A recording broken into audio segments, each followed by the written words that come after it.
Oh my God.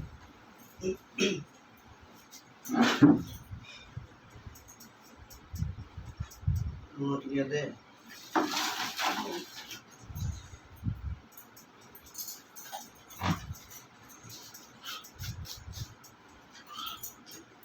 ବନ୍ଧୁଗଣ, ଆଜି ହେଉଛି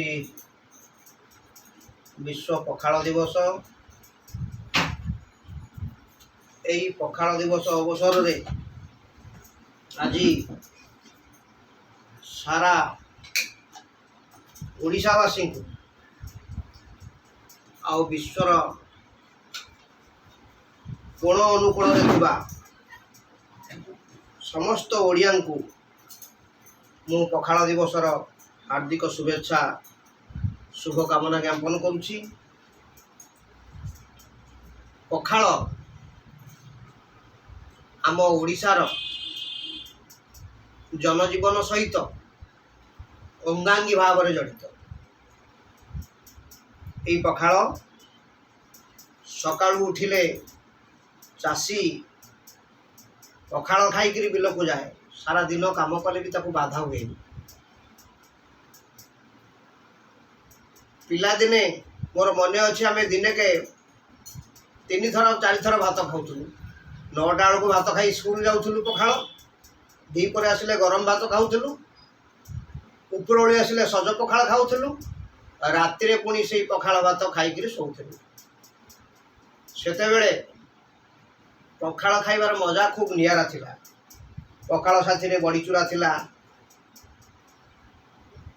ତେନ୍ତୁଳି ଆଚାର ଥିଲା, କୋଳି ଆଚାର, ଧନିଆ ପତ୍ର, କଞ୍ଚା ଲଙ୍କା, ତାମ୍ପେଡ଼ା ଶୁଖୁଆ, ବଡ଼ି ଭଜା, ସଜନା ଛୁଇଁ।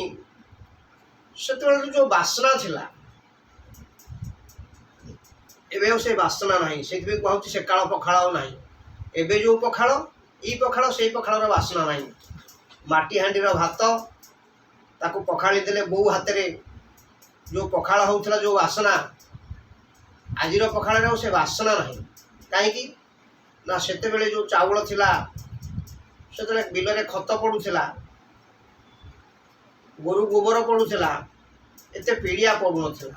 ଏବେ ଧାନ ନାଁ ହେଉଛି ସୁନା ଧାନ, ସ୍ୱର୍ଣ୍ଣ ଧାନ। କମ୍ ଦିନରେ ହେଉଛି, ପିଡ଼ିଆ ପଡ଼ିକିରି ଆମର ସବୁ ଉତ୍ପାଦନ ହେଉଛି। ଖାଲି ଧାନ ନୁହଁ, ଆମର ଯେତେ ଖାଦ୍ୟ ଶସ୍ୟ, ଭଲ ଫଳ ପନିପରିବା ସବୁ ଆଜି ସ୍ଲୋ ପଏଜନ୍, ବିଷାକ୍ତ ପିଡ଼ିଆ ପଡ଼ି ପଡ଼ି ସବୁ ବିଷ ହେଇଗଲାଣି। ଆମେ ସବୁ ବିଷ ଖାଉଛେ। ତଥାପି ଆମର ଏଇ ପଖାଳକୁ ଆମେ ଆଜି ମନେ ପକାଉଛେ। ଆମ ଓଡ଼ିଆଙ୍କର ଆରାଧ୍ୟ ଦେବତା ଜୟ ଜଗନ୍ନାଥ, ଜଗନ୍ନାଥ ମହାପ୍ରଭୁ ବର୍ଷ ସାରା ତାଙ୍କର କୌଣସି ନା କୌଣସି ଭୋଗରେ ପଖାଳ ଭୋଗ ହୁଏ। ଦହି ପଖାଳ, ମଧ୍ୟାହ୍ନ ପଖାଳ, ରାତିରେ ଶୋଇଲା ବେଳେ ମିଠା ପଖାଳ, କେତେବେଳେ କେମିତି ଅନେକ ସମୟରେ ଏମିତି ପଖାଳ ଭୋଗ ହୁଏ। ବିଭିନ୍ନ କାଗଜପତ୍ରରେ, ସମ୍ବାଦପତ୍ରରେ ଆଜି ପଖାଳ ଦିବସର ଅଭିନନ୍ଦନ ବାହାରିଛି। ପଖାଳ ଦିବସ ବିଷୟରେ ଏମ୍ସର ଜଣେ ଡାକ୍ତର ଗବେଷଣା କରି କହିଥିଲେ, ଏଥିରେ ବହୁତ ଇମ୍ୟୁନିଟି ପାୱାର ଅଛି। ତେଣୁ ଆମେ ପଖାଳ ଖାଇବା। ଯେଉଁମାନଙ୍କର ଡାଇବେଟିସ୍ ହେଇଛି, ତା ଭିତରେ ମୁଁ ଜଣେ, ମୋର 15-17 ବର୍ଷ ହେଲା ଡାଇବେଟିସ୍ ହେଲାଣି। ଡାକ୍ତରମାନେ କହନ୍ତି ପଖାଳରେ କାର୍ବୋହାଇଡ୍ରେଟ୍ ବା ଶ୍ୱେତସାର 27-28% ଥିଲାବେଳେ ଗହମରେ 20% ଅଛି। ତେଣୁ ମାତ୍ର 7-8% ଡିଫରେନ୍ସ କିଛି ନୁହେଁ। ଆମେ ଅଲଗା ଖାଦ୍ୟ ଅଛି, ଆଳୁ କି କୌଣସି ମାଟିତଳ ଖାଦ୍ୟ ଯିଏ 70% 80% ରହୁଛି, ତାକୁ ନ ଖାଇବା। ପଖାଳ ଖାଇଲେ କିଛି ଅସୁବିଧା ନାହିଁ। ପଖାଳର ପରିମାଣ ଟିକେ କମ୍ ହେବା ଦରକାର। ଦିନକୁ 100 ଗ୍ରାମ ଚାଉଳର ପଖାଳ ଖାଇଲେ କିଛି ବି ଅସୁବିଧା ନାହିଁ। ଆସନ୍ତୁ ଆଜିର ପଖାଳ ଦିବସକୁ ଉପଭୋଗ କରିବା। ଆମ ପଖାଳ ଦିବସ ପାଇଁ ଆମର ସହଧର୍ମିଣୀ ଆଜି ବନେଇଛନ୍ତି, ପଖାଳ ସାଥିରେ ଦେଇଛନ୍ତି ବଡ଼ିଚୁରା, ଭେଣ୍ଡି ଭଜା, ଛୁଇଁ ଭଜା, ପୁଦିନା ଚଟଣି, ପାମ୍ପଡ଼, କାକୁଡ଼ି, ପୋଟଳ ରସା, ଆଳୁ ପୋଟଳ ରସା, ମକା ଚଟଣି, ଏଇଭଳି ଭାବରେ 7-8 ପ୍ରକାର ବ୍ୟଞ୍ଜନ ପ୍ରସ୍ତୁତ ହେଇଛି। ସତ କହିବାକୁ ଗଲେ ଆମ ଘରେ ଆମେ ଯେଉଁ ପଖାଳ ଖାଉ ଏତେ ପ୍ରକାର ବ୍ୟଞ୍ଜନ ହେଇନଥାଏ। କହନ୍ତି ଚୁଷାକୁ ସୁଷା ଲୁଣ ଥିଲେ ଭାତ 14 ପା।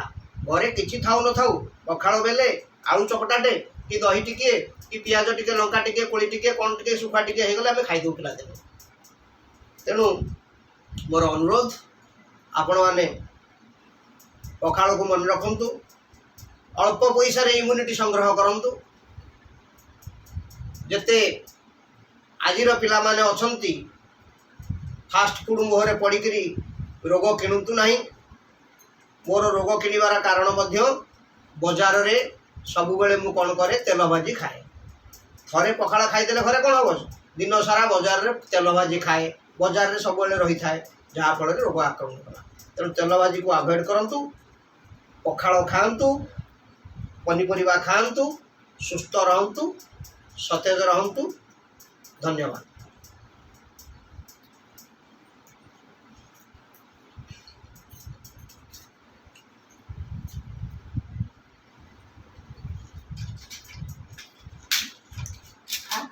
ସୁଆଦିଆ ଆମ ପଖାଳ ଦିବସ ଉପଲକ୍ଷେ ଆପଣଙ୍କୁ ହାର୍ଦ୍ଦିକ ଶୁଭେଚ୍ଛା ଓ ଶୁଭକାମନା। ସବୁଠି ଆଜି ପଖାଳର ମହକ। ଆଜି ସବୁ ପେପରରେ ବାହାରିଛି, ସବୁଠି ଆଜି ପଖାଳର ମହକ। ଆଉ ଦେଖି ଦିଧାଡ଼ି ପଢ଼ିଲୁ କ'ଣ ଲେଖା ହେଇଛି ପେପରରେ? ପ୍ରଥମ ଦିଧାଡ଼ି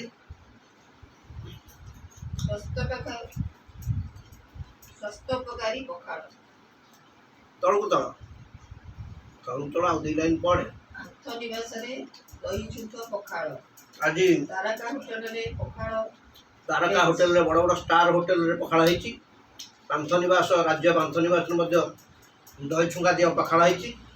ଏବଂ ପଖାଳ ବିଭିନ୍ନ ପ୍ରକାର କରିକି ପଖାଳ କଂସାକୁ 20 ଟଙ୍କାରେ ମିଳିବ। ପଖାଳ ଟଙ୍କା 500 କଂସା 500 ଟଙ୍କା 1000 ଟଙ୍କାରେ ମଧ୍ୟ ଆଜି ବିକ୍ରି ହେଉଛି। ଖରାଦିନେ ପଖାଳ ଖାଇବା ଦ୍ୱାରା ଦେହକୁ ଯେଉଁ ଆତ୍ମତୃପ୍ତି ମିଳେ, ଯେଉଁ ଶାନ୍ତି ମିଳେ, ମୁଣ୍ଡ ଥଣ୍ଡା ରୁହେ, ପେଟ ଥଣ୍ଡା ରୁହେ, ସବୁ କାମ କରିବା ପାଇଁ ଆତ୍ମସନ୍ତୋଷ ଲାଭ ହୁଏ। ଆରମ୍ଭ ହେଲା ପଖାଳ ପର୍ବ। ଓଡ଼ିଆ ଅସ୍ମିତାର ଅନ୍ୟ ପରିଚୟ ଆମ ପଖାଳ ଆମ ଗୌରବ। ଆମ ପଖାଳ ହେଉଛି ଆମ ଓଡ଼ିଆ ଅସ୍ମିତାର ପରିଚୟ। ଆମେ ଓଡ଼ିଆ ପଖାଳ ସହିତ ଖୁବ୍ ଭାବେ ଜଡ଼ିତ ଓ ଅନାଦି କାଳରୁ ପଖାଳ ଆମ ଓଡ଼ିଶାର ପ୍ରିୟ ଖାଦ୍ୟ।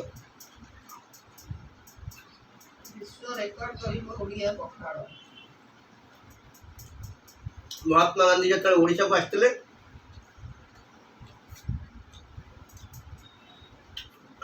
ତାଙ୍କର ସଭାରେ ଯେତେ ଲୋକ ହୋଇଥିଲେ ସବୁ ଗରମ ଭାତ ଖାଇଲେ। ରାତିରେ ବହୁତ ଭାତ ବଳି ପଡ଼ିଲା। ମହାତ୍ମା ଗାନ୍ଧୀ ବିରକ୍ତ ହେଲେ, କହିଲେ ଏତେ ଭାତ ବଳିଲା, ଏଗୁଡ଼ା ସବୁ ଫୋପାଡ଼ିବ ନା କ'ଣ?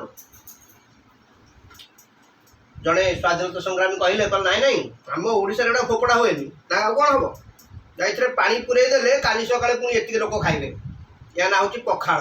ଆମର ଓଡ଼ିଶାରେ ଇଏ ହେଉଛି ପଖାଳ ଭାତ, ଆଳୁ ଭଜା ହେଇଯିବ, ସବୁ କର୍ମୀ କାଲି ସକାଳୁ ପୁଣି ଖାଇବେ, ଜଳଖିଆ ହେଇଯିବ। ତେଣୁ ପଖାଳ ଜଳଖିଆରେ ଚାଲିବ, ମଧ୍ୟାହ୍ନ ଭୋଜନରେ ଚାଲିବ, ରାତ୍ରି ଭୋଜନରେ ବି ଚାଲିବ। ଆଉ କ'ଣ ଖାଇଛି? 3 ଓଳି ପଖାଳ ଖାଆନ୍ତି ମହାପ୍ରଭୁ। ମୁଁ ଏବେ କହୁଥିଲି ମହାପ୍ରଭୁ ଜଗନ୍ନାଥ ଦିନେ ଦିନେ ଏମିତି 3 ଓଳି ବି ପଖାଳ ଖାଆନ୍ତି। ସକାଳେ, ଦ୍ୱିପହର ଭୋଜନରେ, ରାତ୍ରି ଭୋଜନରେ ମଧ୍ୟ।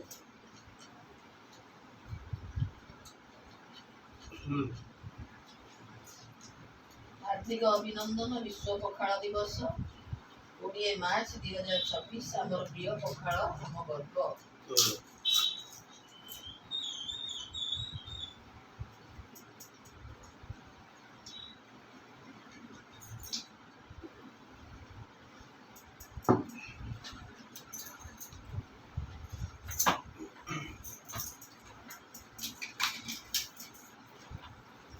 ତେଣୁ ପଖାଳ ଦିବସକୁ ଆପଣମାନଙ୍କୁ ସମସ୍ତଙ୍କୁ ସ୍ୱାଗତ।